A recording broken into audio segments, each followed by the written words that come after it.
Okay. Hello, friends. Thank you so much for joining the session.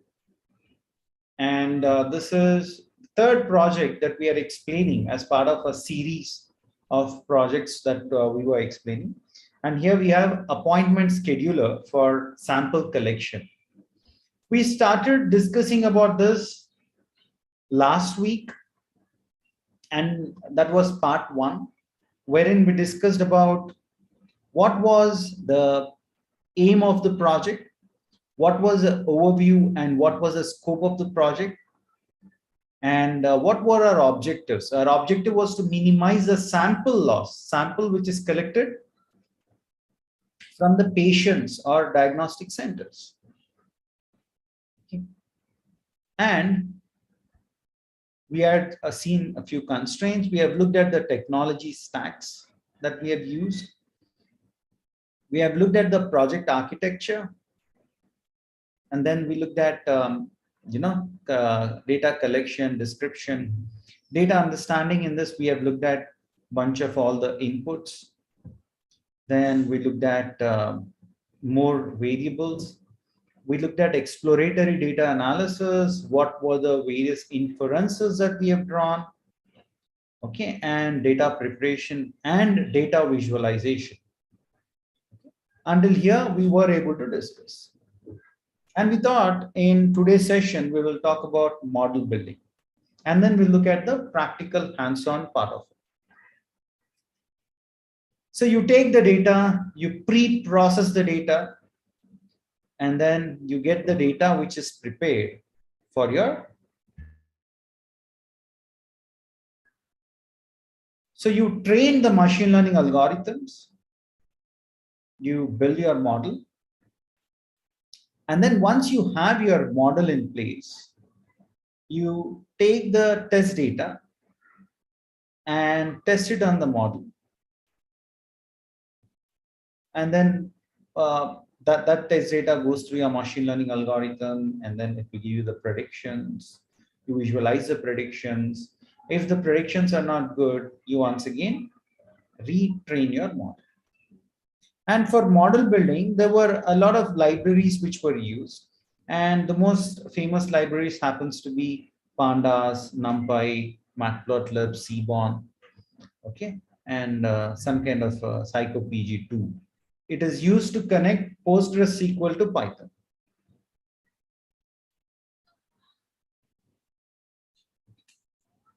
This is probably one of the important libraries that one should be aware of. And then from scikit-learn, which is a machine learning library, pre-processing was used to perform one-hot encoding by taking this. Then from model selection of scikit-learn, train test split function was used. And from scikit-learn compose module, make column transformer function was used. Then from scikit-learn pipeline, make pipeline was used. From scikit-learn tree, decision tree classifier was used. From scikit-learn model selection, grid search cross validation was used. Then from scikit-learn metrics accuracy score, scikit-learn metrics confusion matrix.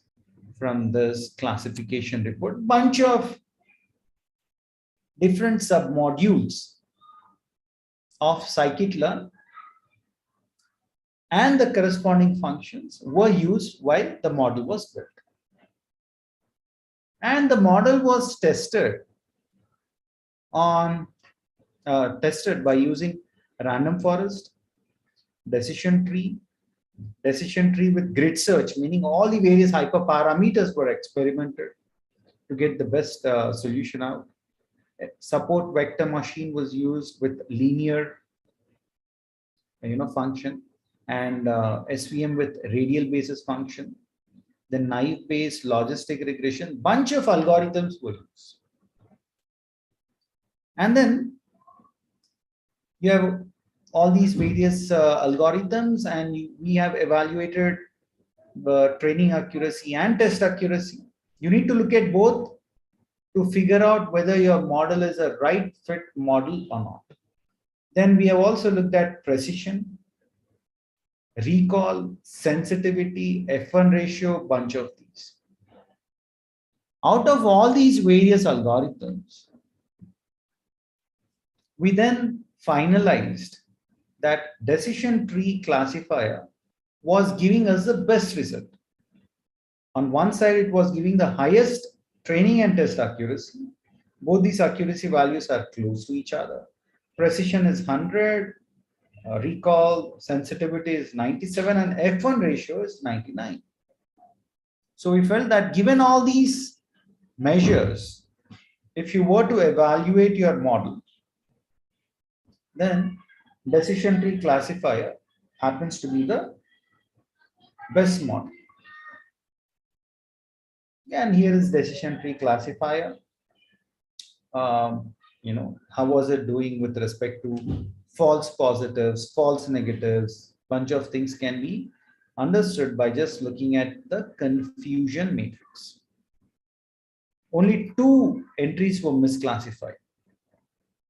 Actually, it was no, but your model predicted as yes, only for one instance. Actually, your value was yes, but your model predicted as no for one instance.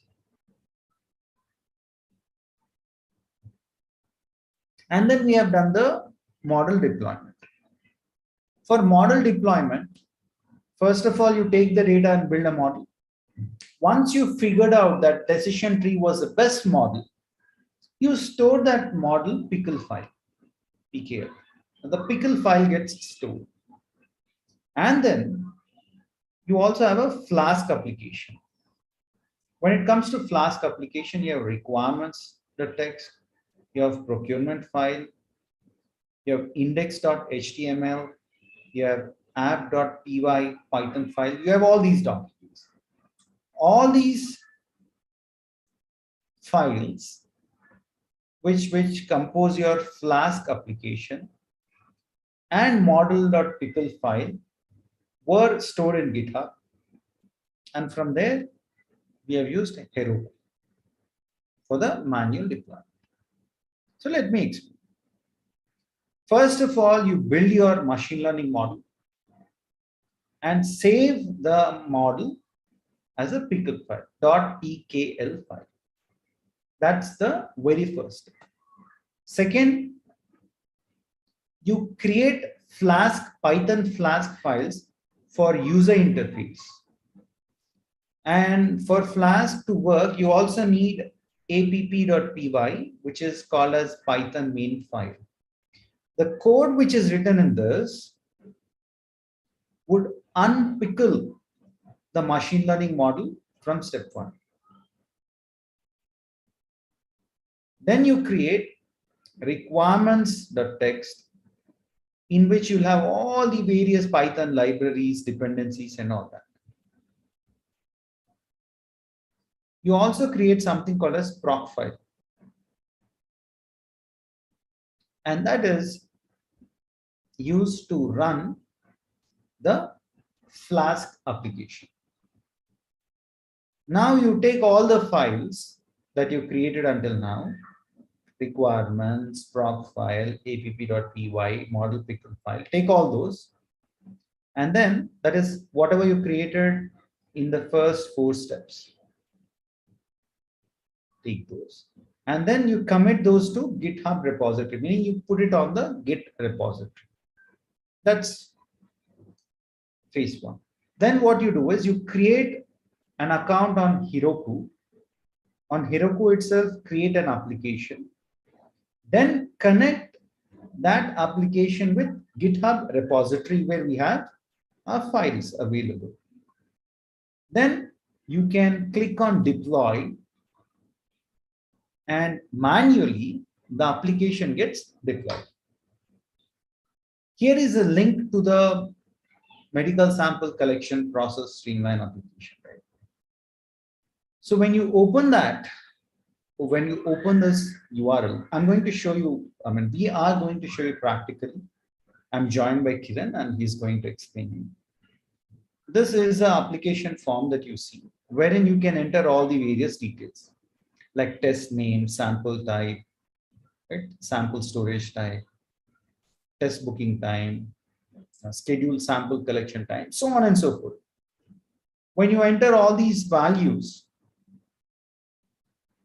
And then when you predict on Heroku, it says that, yes, the sample which will the sample reach on or before time? Answer is yes. So you need not worry. The answer is no. Then you should really be concerned about it. Given all that, we have also thought about what could be the future scope of this project. How can the team actually refine this project even further? So we can try applying some data independent system, that is irrespective of the data format, the system has to automatically consider the data drifts and model drifts and build a good model. Okay. And then we also want to ensure that we, by knowing most tests taken by patient, we should be able to derive statistics which will help them to buy required equipment. Then we want to receive updates real time from IoT devices, and we don't want to manually capture the data, so we want to use a lot of IoT devices there. And the statistics that we are going to derive from the data should also be able to help the business development staff, wherein they should be able to the diagnostic centers should be able to expand their wings. They should be able to launch new branches so that they create more convenience for the patients and staff. Okay. Finally, the project produces the idea to help diagnostic centers decrease the medical sample wastage by ensuring on-time delivery, which will also help yield the maximum profits. Okay, so that is about the theory. Now I would request our friend Kiran to share the screen and walk us through the code. Kiran, you can share your screen, and then I will be talking, and then you have to move your cursor exactly on that portion of the code. Okay, we are waiting for you. You can share your screen, please. Wonderful. Okay, so here is the appointment scheduler project for sample collection, and we have used CRISP-ML methodology, in which we have the 6 phases: business and data understanding, data preparation, model building, model evaluation and tuning, deployment, monitoring, and maintenance. Of course, that diagram is not visible, the CRISP-ML cube. That's fine. Business understanding, we want to ensure that we give proper schedule on at what day, on which day and at what time do the people need to go and collect the sample. And the business objective happens to be minimizing the sample loss and maximizing the productivity of the agents who go and collect the samples. Okay, but there are a lot of constraints such as unforeseen conditions, including weather, traffic, right, etc., etc. The first and foremost thing is you need to sit down and think through what libraries might be required for you to accomplish the project. And we have imported all the required libraries such as Pandas, NumPy, Matplotlib, Seaborn, right, PsychoPG2, etc. And if there are any warning messages, we just want to ignore those. Warning messages, usually people do not consider much, right? Usually when you have warning messages, you kind of ignore those. Yeah. Next, what we have done is we have loaded the data from PostgreSQL database. Is the PostgreSQL database open at your end? If yes, please open that. And yeah, there we go. This is the data that we have. So we keep telling to our students whom we train that, friends, knowledge about SQL knowledge about deployment tools, how to establish the connection between various databases like SQL database, PostgreSQL database, MySQL, MS SQL, etc. From those databases, how do we establish connection with Python, and how do we pull the data directly into Python is something that you need to be aware of. This is the bare minimum that is expected. Okay, and you need to have knowledge about Python, SQL, and any of the business intelligence tools such as Tableau or Power BI. Right? Just bear in mind that these three are considered to be three key pillars. All right, can we move on to the Python code? So here what we have done is we have extracted the data. We have first established the connection with PostgreSQL, and then we could extract the complete data, and we stored that data in an object called sample. And when we call sample, you see all the various columns which are available. Then we have done some exploratory data analysis. When you say .info, it will tell you how much memory it is using, right? And majorly what do you have in that data set, what are the various columns, etc. would be there. Then for exploratory data analysis, we have used auto EDA. Remember one thing, that for a customer is least bothered on whether you are doing all these EDA steps manually or whether you are running it automatically. Customer is least bothered. So here we have Pandas profiling, which is a library which will help you create a profile report. That is, entire exploratory data analysis would be performed in a nutshell. Can you please go to that profiling report and show the HTML file?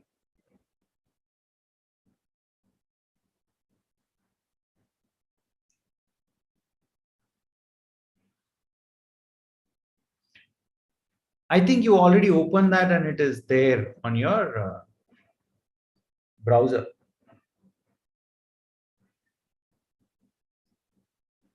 Yeah, exactly.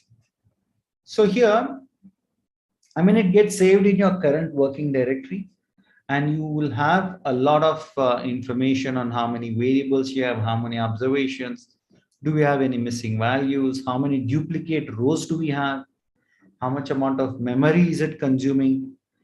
Can you please scroll down? Yeah, you have all the various columns. You have, if it is an integer or a numeric value, then you get to see the distribution, probability distribution. If it is categorical data, then some other information would be there, like what you see in job against job, right? And you have marital status. There are 4 categories: married or single or divorced, etc. Education. So in that way, you get to see a lot of information. And when you look at Pandas profiling report at the top, you have overview, variables, interactions. On the right top corner, if you have to see, right hand side top corner, the menu item, if you can just scroll your pointer up. Yeah, further up. No, just click on correlations, please. Okay. So you have Pearson's correlation coefficient values, PMNs, Kendall's, and a lot of other values. Then you have missing values, right? So on the right top corner, you can click on that and you'll get to the appropriate section. And yeah, so this is your exploratory data analysis automated for you. Yeah, now can we go back to the Jupyter notebook? Yeah. Then we have done data pre-processing. We have looked at duplicates. There were no duplicates, so we need not worry too much. Then what we have done is some amount of feature engineering, wherein we have looked at the cutoff schedule time. We renamed those columns. Okay, not feature engineering, sorry, we just renamed the columns. Then we looked at various samples, what is the distribution of the data, right? So on and so forth. And then we looked at missing values. There were no missing values as well. Okay, then the clean data set, we stored it. And from there on, yeah, data set was imbalanced. So we could make it balanced by doing some analysis. Then can you scroll up, please? Then we declared empty data frames and we put some values into that. This is just about making your data, which was earlier imbalanced, into balanced. Then we split the data into training and test. And once we split the data into training and test, we looked at how much amount of data we had in train, how much amount of data we had in test, and observations. And then we have done one hot encoder, column transformer, we built pipeline, right? For decision tree classifier, if you observe, we have done, we have used the grid search technique, if you were to just scroll down, wherein we tried with various things such as criteria, maximum depth, random state, maximum leaf nodes, minimum sample split, so on and so forth. Okay, and we have done grid search cross validation, okay, so on and so forth. And ultimately, we got the best model out. If you were to scroll down further, we get the best grid model. And we use the best model to predict on the test data. And after we predicted on the test data, we compared the accuracy values. And finally, we could, understand what is the, we also predicted the model on the training data, because you need to always compare the test accuracy and training accuracy to be able to understand whether your model is a right fit or not. Then we saved the model. We imported the pickle file after saving the model. And yeah, we also check the results. By giving one input, we just check whether the output is going to be accurate or not. Next comes to the deployment part. Next comes the deployment part rather. Sorry about my communication there. So our friend Kiran is going to show us the deployment part now in a minute.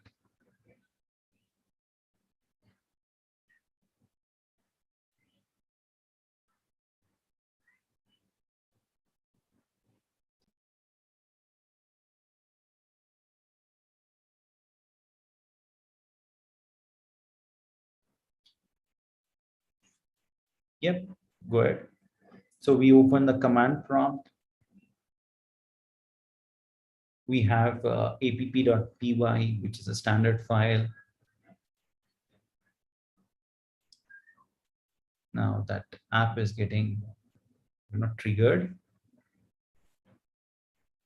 And that's the port number 5000. And it's a local host on which you can listen your model.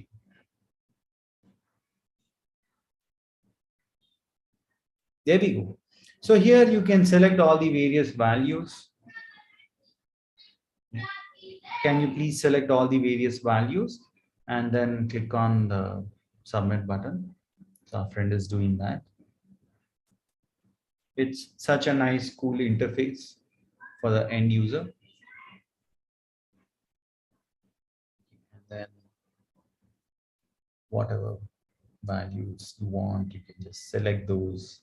And then if you click on predict, it would show you on whether the sample is going to reach you on or before time. Yeah, it's gonna reach you on time or before time, and the answer is yes.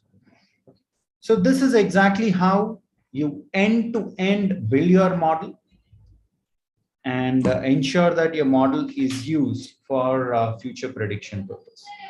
Thank you all so much. And it was really a pleasure please subscribe to our YouTube channel as well. And you'll be getting more and more such project updates. And we will be almost every week conducting sessions on the new projects. Okay. And please watch these sessions, share it with your friends and anyone who might get benefited. And let us contribute together to the betterment of data science community. Thank you all so much. Bye.